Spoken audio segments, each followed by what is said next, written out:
Welcome to Why Such a Fuss, an exciting new channel dedicated to help individuals and businesses to learn more about data protection in a way that is easy and engaging. I'm Cristina from CVG Solutions, and I am a fully qualified data protection professional. I am passionate about educating, empowering, and enabling businesses to thrive. Remember to like and subscribe to this channel and help us to spread the word. Data protection is there for a reason. It protects you, your family, loved ones, customers, employees from coming to harm through the use of personal data. So make sure you click subscribe. Now, get ready to embark on a journey of growth and knowledge as we dive into the world of data protection.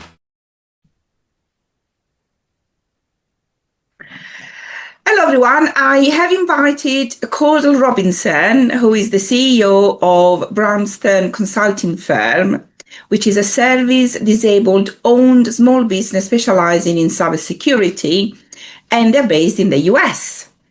Cordell is also a Navy veteran and cybersecurity expert with over 25 years in the industry. So first of all, welcome to the show, Cordell. Thank you so much. Thank you for having me on. You're very welcome. Now, Cordell, would you like to introduce yourself and tell us a bit more about Brownstone Consulting?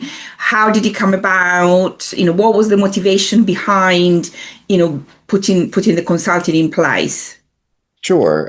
Thanks, Christina. So when I left the United States Navy, I started off as a software engineer working for a contracting company. And during that time, I was doing my own side research on different career paths and different things that I may want to think about and want to do. And also at the same time, I enrolled into law school. So I went to law school, and after that, I was like, okay, what am I going to do? What am I doing with this? Am I going to be a lawyer, or how is this going to work out? So I decided to just stay in the tech world, but move into cybersecurity. So I saw there was this CISSP certification that had come out. This was 2002. So it was a long time ago. So that came out, and I researched that and started to oh, okay, this is interesting. And it was basically the beginnings of cybersecurity back then. And so I was like, okay. And so I started to learn it. And then I got my first job in cybersecurity. Basically I moved over from software engineer to security analyst at the same company, which was good because then I didn't have to go and start at a fresh new job with the new skills. I actually was able to hone into my skills and grow my skills at the same job that I was a software engineer, and I also knew the systems in and out. So that really helped as well to be able to sharpen my skills. So I did that for a few years. Then I left, that contract ended. And so I started a new contract at the National Weather Service, doing security analyst work there. And then from there, I went to the Department of Commerce, Office of the Secretary, and did cybersecurity compliance there, which was really exciting and fun to be at a cabinet level office in the United States. So it was good. And from there, I was working with some colleagues of mine, and we went to lunch one day, and we were like, hey, we probably should start our own cybersecurity firm, because we were able to see so many amazing different types of systems and what they do and how they service, the American people and the ins and outs doing the cyber work. So I was like, I really want to dig into this. So it was very exciting. So then 2010 basically launched Brownstone Consulting Firm, and it was from there. Oh, wow. What an amazing story, Cordell. It's brilliant. So now, one of the things that I want to ask you is, AI is on everybody's lips, okay? It's the in thing right now. So, and it's moving so rapidly. What is the biggest security risk that an organization should think about when thinking about AI, and why? So the biggest security risk with AI is us, people, humans. That's the biggest security risk, bar none, because AI only reacts to what we do, what data we put into it, and what information, like what like all of those things comes from us as humans. And so Yeah. if you aren't properly trained or don't know, then you're going to end up putting in very sensitive data or something that could be damaging. For example, I notice, like, being online on social media, that some people use AI as like their therapist, or AI for like fitness and stuff like that, which is Yeah. okay, but you got to be very careful with the data that you're providing this AI, because now this AI has all of your information, and that information can be stolen and used against you. So it's like people should be more cognizant about that. And so I think definitely the biggest threat to AI is us. So we need to get a handle on securing AI, and then I think it would be a more comfortable use of it. Yes, yes.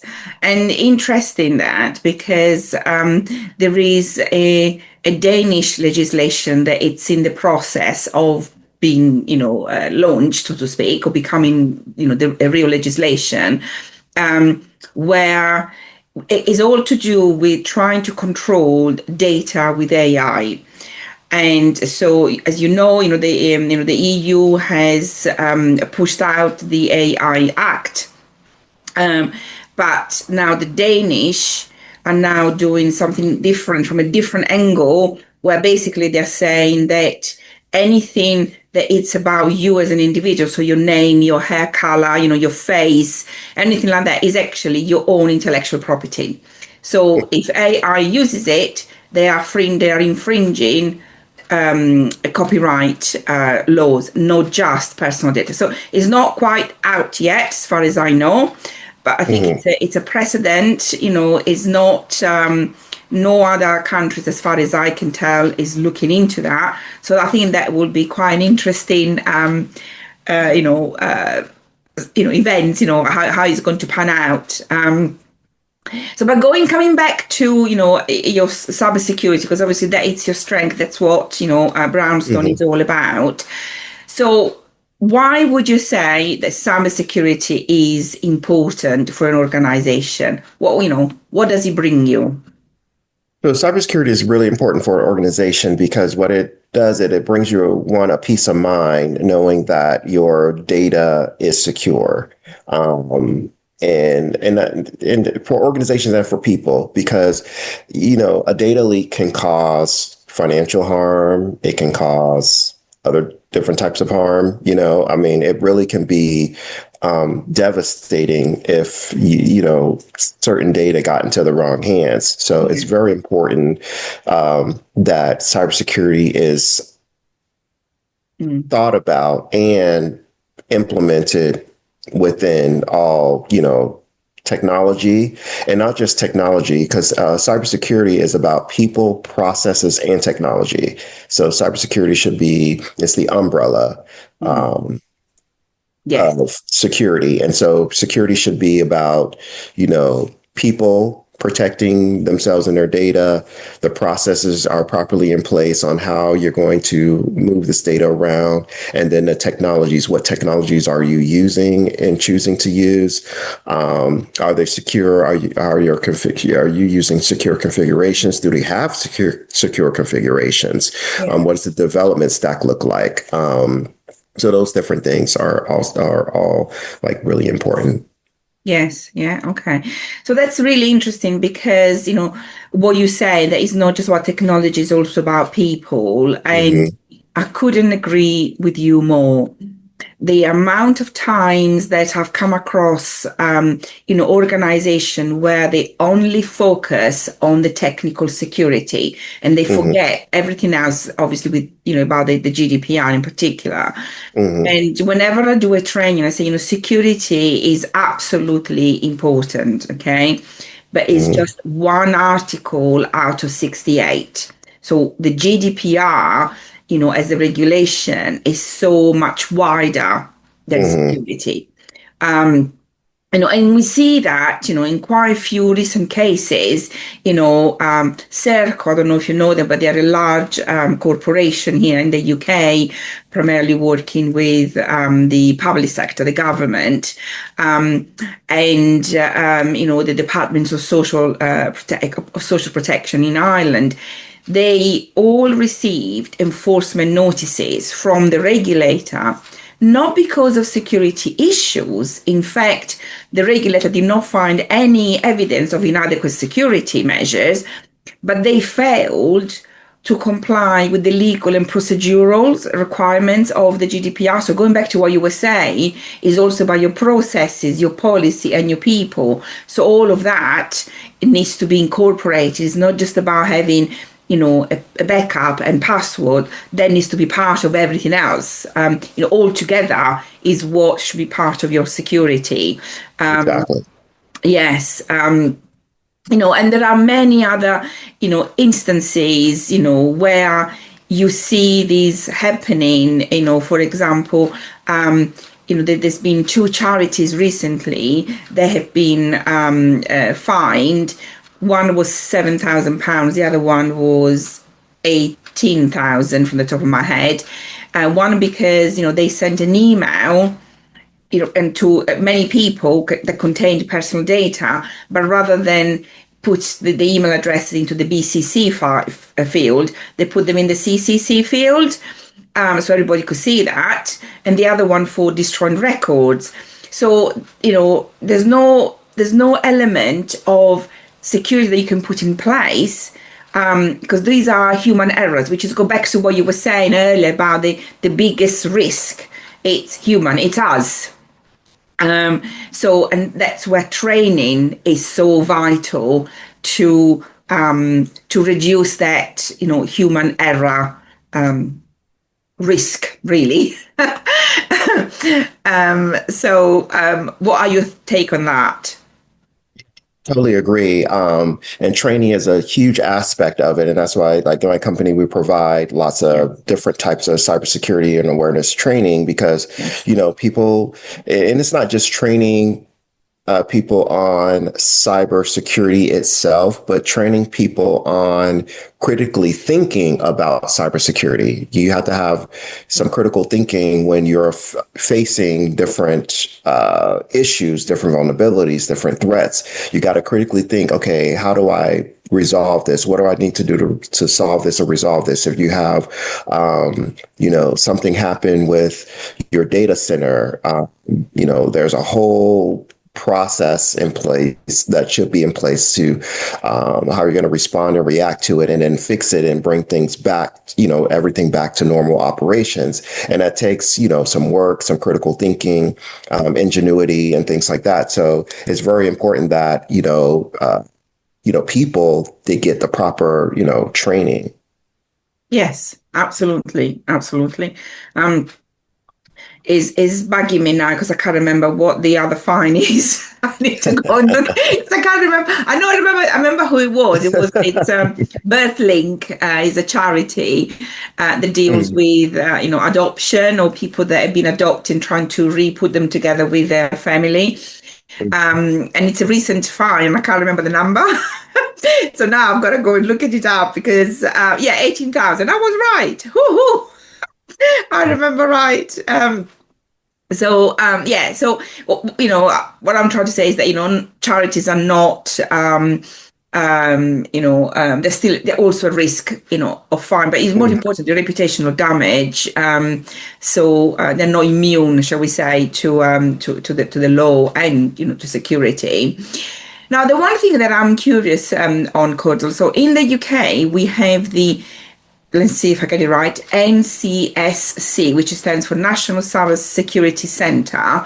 And basically it's a government body that provides businesses and cybersecurity providers with guidance, standards in this particular field.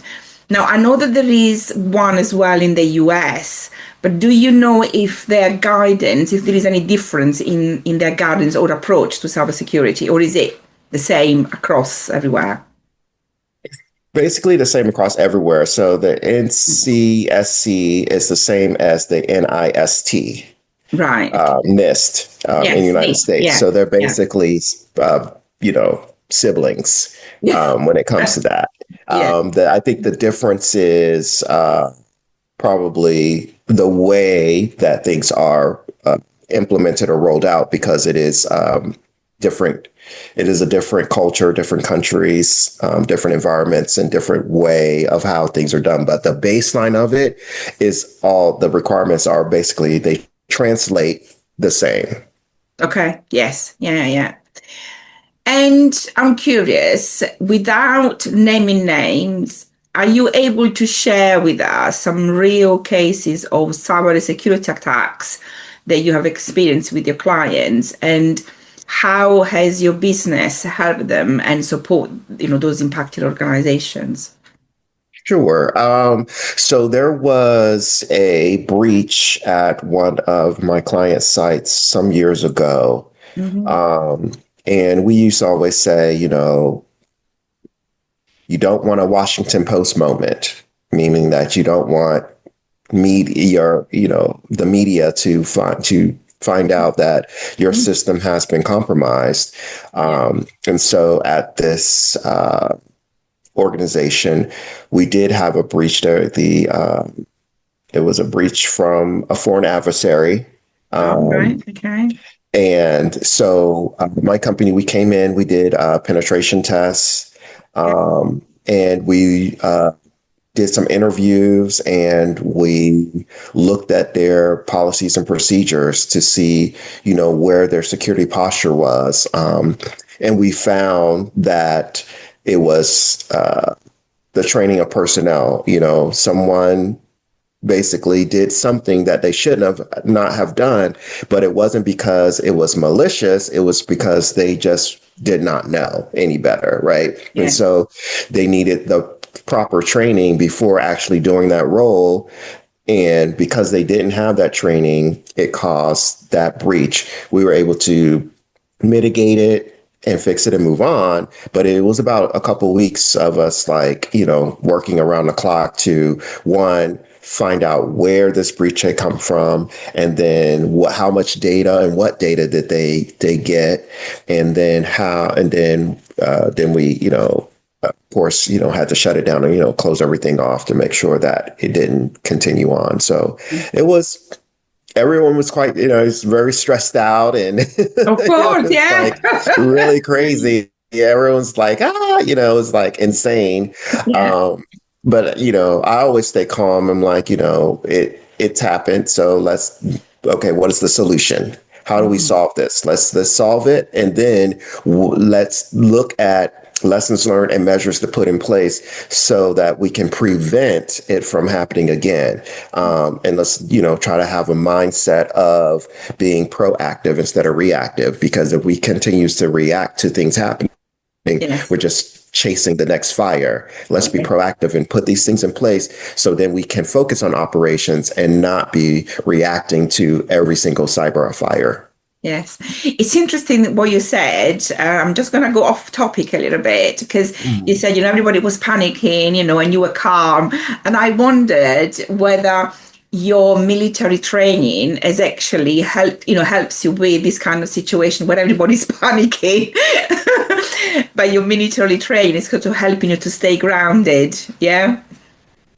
Yeah, I think so. I think so, definitely, because I can, as I work through different organizations, usually it's not always, because not everyone, nothing's a monolith, but usually a lot of the veterans that, are working in this field and they have been in high stress and intense situations in the military, out in the corporate world, when things, become really crazy, we're usually pretty calm about it and we're just looking for the next solution. We're not just like freaking out and like, just being all dramatic. Is like, you know, take that energy and put it into the solution.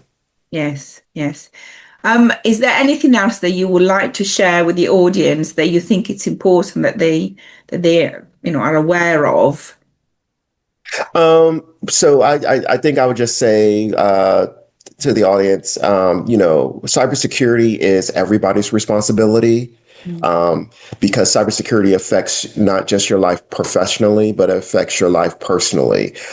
Though we know, banks and different, things that you have to deal with have different measures in place with like your credit card information and your bank account information and all that. They have different security measures in place, but we also still have to do our due diligence and be cognizant of the fact that things can happen to us. We can have our identity stolen, and we should take the best measures to try to prevent that and kind of keep a structured approach and try to be a little bit disciplined when it comes to protecting our personal data. Yes, absolutely. And for me, if the audience can only take one thing from today's episode, is that what you got to remember is security. So, for example, backups, password, they are, absolutely essential and an absolute must, but they're not enough as a standalone. You have to have what we basically just said all along: policies, processes, procedures, and training, because you're only as strong as your weakest link. And so, think of the whole system, not just one aspect of it, which is what Cordell has been saying all along from the very beginning. You need all of it.